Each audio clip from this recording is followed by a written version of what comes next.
Hello dear students, CSR net physical science के आज के इस लेक्चर में सितंबर 2022 के सॉल्यूशंस करने के बाद अब हम स्टार्ट करते हैं फरवरी 2022 के सॉल्यूशंस। और आज का लेक्चर बेस्ड रहेगा न्यूक्लियर एंड पार्टिकल फिजिक्स के सॉल्यूशंस पर। इससे पहले अगर आप इस चैनल पर नए हैं तो इसे ज़रूर सब्सक्राइब कर लें, क्योंकि यहाँ पर सीएसआर नेट, गेट, जैस टिफर जैसे एग्जाम्स जो हैं उनके इंपॉर्टेंट लेक्चर्स अपलोड होते हैं, तो आपकी तैयारी के दौरान काफ़ी काम आने वाले हैं। तो स्टार्ट करते हैं। देखिए फर्स्ट क्वेश्चन से, एंड इट सेज कि क्यू वैल्यू हमारे पास अल्फा डीके का, जो कि अल्फा डीके थोरियम का हो रहा है to the ground state of radium is 4082 kilo electron volt. So maximum possible kinetic energy आपने निकालना है अल्फा पार्टिकल का। तो यहां पर देखो क्यू वैल्यू जो है of alpha decay reaction and जो काइनेटिक एनर्जी है अल्फा पार्टिकल की, इन दोनों के बीच एक रिलेशन होता है ना। तो ये रिलेशन क्या है इसको मैं एक बार पहले बता देता हूं। मान करके चलिए कि मेरे पास एक एक्स रेडियो एक्टिव न्यूक्लियाई है and it goes to Y and it emits some alpha particle, ठीक है, हीलियम 42। ये रेस्ट पर डिके करता है। तो अगर मैं यहां पर क्यू वैल्यू कैलकुलेट करूं तो क्यू वैल्यू मेरे पास आ जाएगा, क्योंकि देखो आप अल्फा पार्टिकल को क्या बोलते हैं, अल्फा पार्टिकल मतलब हीलियम 42। तो हीलियम 42 न्यूक्लियाई हमारे पास अल्फा पार्टिकल है। अगर उसमें इलेक्ट्रॉन्स और आप एम्बेड कर देंगे तो फिर वो हमारे पास हीलियम एटम बन जाएगा। ओके, तो अब यहां पर देखिए ये जो एक्स है हमारे पास है वो रेस्ट पर है, it goes to Y and then we have alpha particle. Alpha particle को आप डिनोट कर सकते हैं हीलियम 42 न्यूक्लियाई से, क्योंकि इसमें मास नंबर 4 है। तो अगर स्टार्टिंग में एक्स का मास नंबर अगर ए रहा होगा तो वाई का हमारे पास हो जाएगा a-4, तभी तो हमारे पास मास नंबर जो है, मास कंजर्वेशन रूल जो है वो वैलिड रहेगा यहां पे। अगर आप क्यू वैल्यू आप सॉल्व करेंगे तो क्यू वैल्यू हमारे पास होता है kinetic energy final minus kinetic energy initial, यानी फाइनल जो पार्टिकल्स आपको मिल रहे हैं, particle as well as nuclei, उसका काइनेटिक एनर्जी, तो यहां पर हम लिखेंगे वाई का काइनेटिक एनर्जी प्लस में अल्फा पार्टिकल का काइनेटिक एनर्जी और माइनस इनिशियली काइनेटिक एनर्जी इसका 0 है because it is at rest, तो यहां पर आ जाएगा 0। क्लियर है। अब काइनेटिक एनर्जी का फॉर्मूला होता है हाफ mv², तो ये हम अप्लीकेबल करेंगे यहां पे, than half m alpha v alpha square. ठीक है, आप जानते हैं कि न्यूक्लियर रिएक्शंस होती हैं उसमें मोमेंटम और एनर्जी दोनों कंजर्व होती हैं, क्योंकि जो हमारे पास कोलिजन्स हैं उनको आप ऑलमोस्ट इलास्टिक अज्यूम करके चल लेते हैं। इसलिए न्यूक्लियर रिएक्शंस में ज्यादातर आपको प्रॉब्लम्स जब आती हैं तो फिर आप कंजर्वेशन ऑफ मोमेंटम और एनर्जी कंजर्वेशन रूल आप अप्लाई करते हैं in the kinematics of nuclear reaction. Okay, तो अब यहां अगर मैं मोमेंटम कंजर्वेशन लगाता हूं तो यहां पर एक्स जो है इस न्यूक्लियाई का मोमेंटम जो कि 0 है, that is equal to final particles का मोमेंटम सम, यानी कि y प्लस में momentum of alpha particle. So this implies that y का मोमेंटम होगा माइनस का p alpha. So my vy is equal to minus m alpha v alpha. So my का value हमारे पास आ जाएगा, सॉरी vy का वैल्यू आप सोल्व करें यहां पे, vy का वैल्यू आ जाएगा हमारे पास minus m alpha v alpha divided by my। Okay, और ये जो वैल्यू है ना vy का, ये वैल्यू यहां पर रख दीजिए। ठीक है, y न्यूक्लियाई का वेलोसिटी यहां पर रखेंगे तो मेरे पास आएगा हाफ my एंड देन इसका स्क्वायर करेंगे, सो m alpha square v alpha square divided by my square and plus half m alpha v alpha square. दोनों टर्म्स में से एक चीज कॉमन है, half m alpha v alpha square, तो ये तो 1 आएगा यहां से कॉमन। ठीक है, यहां तो 1 बन जाएगा और यहां पर हमारे पास आएगा ये इससे cancel out, so m alpha divided by my।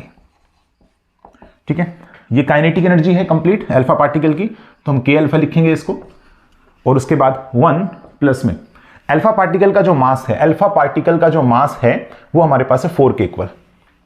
ठीक है, एटॉमिक मास कितना है, दिस इज 4। नेक्स्ट हमारे पास है y न्यूक्लियाई का जो मास है दैट इज a-4। ठीक है, एलसीएम और ले लेते हैं यहां पे, तो मेरे पास आएगा k अल्फा एंड 4 से 4 कैंसिल आउट होगा in the numerator, so I am getting a divided by a-4। तो एक रिलेशन निकल गया हमारे पास कि जो हमारे पास अल्फा डिके होने लग रहा है इस रिएक्शन का क्यू वैल्यू और अल्फा पार्टिकल की काइनेटिक एनर्जी दोनों के बीच एक रिलेशन फाइंड आउट हो गया है। अब आपको जो चीजें दे रखी है मैं आपको बता देता हूं। थोरियम एक्स न्यूक्लियाई है जिसका मास नंबर आपको गिवन है 232 के इक्वल। ठीक है, और रेडियम हमारे पास वाई न्यूक्लियाई है जिसका मास नंबर है 228 के इक्वल, है ना, 232 - 4। और Q वैल्यू इस रिएक्शन का दे रखा है 4082, तो यहां पर ये वैल्यू 4082 के इक्वल है। काइनेटिक एनर्जी अल्फा पार्टिकल का पूछ रखा है, तो इसे K अल्फा लिख लेते हैं, और ये वैल्यू है 232 डिवाइडेड बाय 228, ठीक है। सो K अल्फा का वैल्यू यहां से आ जाएगा 228 इंटू में 4082 और डिवाइडेड बाय 232, ठीक है। तो इसको आपको सोल्व करना पड़ेगा, ओके। इसको आप सोल्व करेंगे ना तो ऑलमोस्ट आपके पास आंसर आ जाएगा 4012। सो ऑप्शन नंबर जो डी है that is our correct answer. इतना किलो इलेक्ट्रॉन वोल्ट आपके पास आंसर आ रहा है। इसको सोल्व करेंगे, ये वैल्यू आपके पास आ जाएगी। क्लियर है? तो ये क्वेश्चन था हमारे पास अल्फा डीके पर बेस्ड। अल्फा डीके में जो मोस्ट इंपॉर्टेंट क्वेश्चन जो आपके बनते हैं वो गैमो थ्योरी है, ट्रांसमिशन प्रोबेबिलिटी पर बेस्ड क्वेश्चन बनता है, ठीक है। T is almost equal to e to the power minus KA, ठीक है। ट्रांसमिशन कॉफिशिएंट पर, height of the coulombic barrier पर बन सकता है क्वेश्चन, और एक हमारे पास यहां से Q वैल्यू और kinetic energy of alpha particle के बीच में जो रिलेशन आ रहा है, यहां से क्वेश्चन जो है आपका बना है लगभग 3 to 4 टाइम्स CSR नेट ने इससे क्वेश्चन बेस्ड पूछा है। सेकंड क्वेश्चन आपका रेडियो एक्टिविटी पर बेस्ड है। न्यूक्लियाई है सीजियम 137 जो कि डिके हो रहा है बीटा पार्टिकल के एमिशन से, और हाफ लाइफ इसका है 30.08 ईयर्स। एक्टिविटी यानी कि यूनिट डिसइंटीग्रेशंस पर सेकंड में आपने निकालना है, जिसको हम बैक्यूरेल भी बोलते हैं यूनिट को, और 1 मिलीग्राम सोर्स है 137 इसका मास नंबर है, ठीक है। और ये प्रिपेयर किया गया था जनवरी 1 1980 को, और मेजरमेंट किया जा रहा है जनवरी 1 2021 को। सो बेसिकली अगर जनवरी से जनवरी आप चल रहे हैं तो इसका मतलब टाइम जो स्पेंड हुआ है दैट इज 41 ईयर्स। 41 ईयर्स आपका जो है टाइम स्पेंड हुआ है इसके अंदर टोटली सीजियम के लिए 1980 से लेकर के 2021 तक। सो सीजियम 137.55 गोज टू, ये जाता है बेरिलियम में, ठीक है, 137 and then we have 56 and electron and plus anti neutrino. Basically beta negative decay आपका होता है, ओके। आल्सो आपको इसका हाफ लाइफ टाइम भी दिया हुआ है दैट इज 30.08 ईयर्स। ये सारी चीजें ईयर्स में है, लास्ट में हमारा जो फाइनल आंसर आएगा वो पर ईयर में आ जाएगा एक्टिविटी का, बट हम इसे पर सेकंड में निकालना चाहते हैं जैसा कि क्वेश्चन में कहने लग रहा है, तो फिर आप उसको डिवाइड कर देंगे, ठीक है। सेकंड में लाने के लिए आपको डिवाइड करना होगा 365 डेज 24 आवर्स और 3600 सेकेंड्स, ओके। तो इससे हम आंसर को डिवाइड कर देंगे, whatever with answer we have to divide at last by this, okay. This number से आपको डिवाइड करना पड़ेगा। एक्टिविटी आपने यहां से निकालना है, activity that is equals to lambda into N. यहां लैम्डा जो है वो डिसइंटीग्रेशन कांस्टेंट है, और एन यहां पर न्यूक्लियाई जो है ना इसके हमारे पास नंबर ऑफ एटम्स हैं।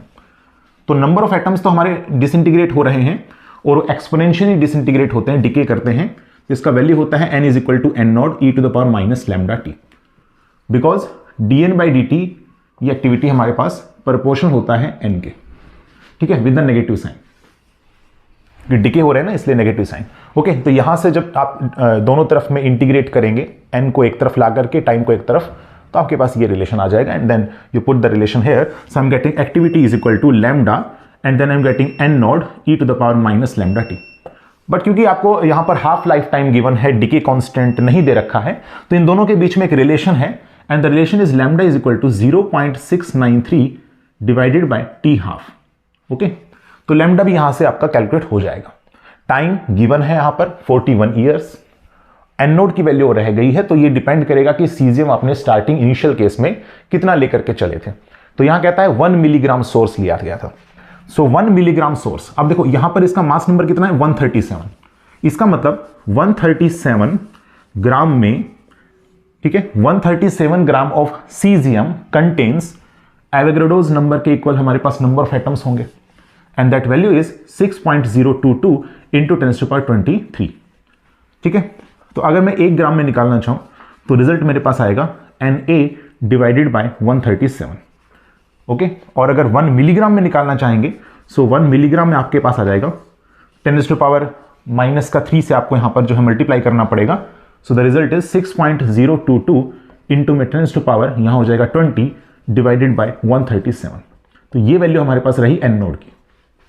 देखो सारी वैल्यूज आपको गिवन है, एन नोड ये रहा, लैम्डा का वैल्यू यहां से सोल्व हो जाएगा, टी हाफ आपको दे रखा है, ठीक है, टी हाफ आपको दे रखा है, ये रहा देखो 30.08। ओके, तो ये कंप्लीट आप सोल्व करने के बाद में उसको इस नंबर से डिवाइड कर देंगे तो फाइनल आंसर आ जाएगा। So let me tell what is the final answer. Approximately ये आपका आंसर आएगा 1.24 इंटू 10⁹, यानी कि ऑप्शन नंबर 4 हमारा करेक्ट होगा। 1.24 इंटू 10⁹, ठीक है, पर सेकेंड, डिसइंटीग्रेशन पर सेकेंड। ओके, ये आपका फाइनल आंसर होगा, option number D is right. ठीक है, नेक्स्ट क्वेश्चन आपका बीटा डीके सिलेक्शन रूल पर बेस्ड है। Cobalt 60 nucleus beta decay reaction होता है ग्राउंड स्टेट में, जिसका स्पिन पैरिटी 5+ था, और किस में जाता है, निकल 60 में, जिसका स्पिन पैरिटी है 4+। अब एंगुलर मोमेंटम सिलेक्शन रूल से बताइए कि ऑर्बिटल एंगुलर मोमेंटम और टोटल स्पिन जो है इलेक्ट्रॉन और एंटी न्यूट्रिनो पेयर का कितना होना चाहिए। So basically cobalt 60 goes to nickel 60 and electron plus में एंटी न्यूट्रिनो, ये आपके पेयर यहां पर बाहर निकलते, ठीक है ना। तो इन पेयर का मतलब कि हमारे पास एल और एस का क्या अलाउड वैल्यूज होना चाहिए, अलाउड मतलब रिएक्शन के लिए क्या वैल्यूज होना चाहिए, ये आपसे पूछा गया है। And this reaction is nothing but beta negative decay, beta negative decay है। तो यहां पर एल और एस का वैल्यू आपने बताना। देखो एल का वैल्यू जो है ना, इसको फाइंड आउट करने के दो तरीके हैं। एक तो आपका है कि यहां पर जो डायरेक्टली आप पैरिटी कंजर्वेशन रूल लगा दो। यहां पर देखो 5+ है, ठीक है, इसकी स्पिन पैरिटी और इसकी स्पिन पैरिटी है 4+। तो आप देख सकते हैं कि पैरिटी यहां पर पॉजिटिव है, यहां पर भी पैरिटी पॉजिटिव है, इसलिए इस पेयर की, इस कंप्लीट पेयर की पैरिटी पॉजिटिव ही होनी चाहिए। और पैरिटी होती है हमारे पास P is equal to -1 to the power L। और अगर ये पॉजिटिव होता है तो इसका मतलब L का वैल्यू जो अलाउड है वो हमारे पास कितना होगा, 0, 2 एंड सो ऑन, ठीक है ना। तो ये अलाउड हमारे पास हो सकता है, बट क्योंकि ये रिएक्शन अलाउड होगा तो इसमें कोई ना कोई एक पर्टिकुलर वैल्यू ही L की अलाउड होगी, तो इवन नंबर आना चाहिए। तो मैं देख सकता हूं यहां पे ऑप्शंस के अंदर जो इवन नंबर है वो L इज इक्वल टू 0 ही है ऑप्शन के अंदर, है ना। या फिर आप इसको बीटा डीके सिलेक्शन रूल से भी फाइंड आउट कर सकते हैं। ये टेबल आपको आनी चाहिए। देखो एक बार फिर दोबारा से मैं टेबल आपको बता देता हूं, हालांकि मैंने इस पे लेक्चर अपलोड किया हुआ है, बट वो टेबल आपके लिए बहुत जरूरी है। तो रिएक्शंस जो आपकी हो रही हैं, ठीक है, बीटा डीके रिएक्शन, तो सुपर अलाउड हो सकती है, अलाउड हो सकती है, फर्स्ट फॉरबिडन हो सकती है, इसके अलावा सेकेंड फॉरबिडन हो सकती है, इसके अलावा थर्ड फॉरबिडन, ठीक है। अच्छा, यहां पर सबसे पहले तो L beta orbital angular momentum, orbital angular momentum हमारे पास आएगा, देखो यहां पर super allowed 0, allowed 0, next 1, 2 and 3, clear है। इसके बाद नेक्स्ट हमारे पास वैल्यू रहेगी, क्या हमारे पास पैरिटी में कोई चेंज आएगा, क्या पैरिटी में चेंज आएगा। तो यहां पर हम लिखेंगे, देखो यहां जो फर्स्ट फॉरबिडन है और जो थर्ड फॉरबिडन है इसमें ऑड नंबर्स आने लग रहे हैं ना, तो यहां पर टिक लगेंगे, मतलब हाँ यस, यहां यस होगा, यहां पर भी यस होगा, पैरिटी में चेंज आएगा, बाकी सब जगह नो कर देंगे, पैरिटी में चेंज नहीं आएगा।